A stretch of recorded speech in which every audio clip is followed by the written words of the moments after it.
So what about from other disciplines? Say for example, how can an accountant become a clinical psychologist? Pag-usapan natin yan. Again, this is Lordy, ang tito mong psychologist.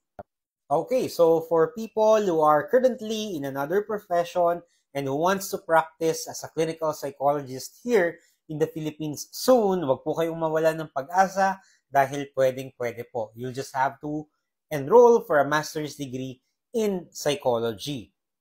Pero, syempre, hindi siya ganun kadali because you have to take bridging courses. Basically, these are undergraduate courses or college courses that you have to take before you enroll yourself to the actual master's degree program. So, before, you are required to take the general psychology, psychological statistics, experimental psychology, and the area of specialization that you want to take for your master's degree.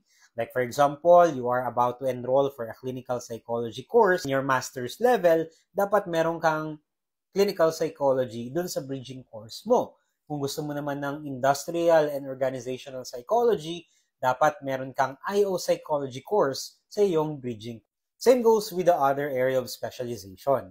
And then, after finishing your master's degree, you can now prepare for the board licensure examination for psychologists. After passing that exam, you can now practice as a clinical psychologist.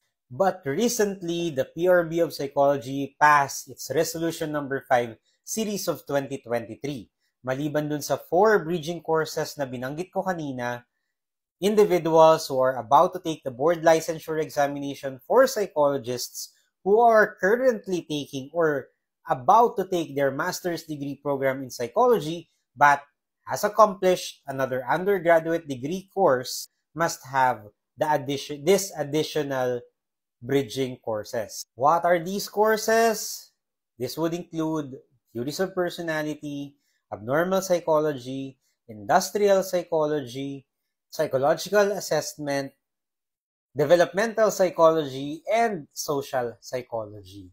So those are now the bridging courses that you have to take and accomplish before you can land to the actual master's degree program. Or for those individuals who are planning to take the BLEP or the board licensure examinations for psychologists but has a different undergraduate degree course, make sure to have those additional bridging courses first so that you can be admitted to the board licensure examinations. Thank you so much for listening. Medyo napahaba pero sana nakatulong.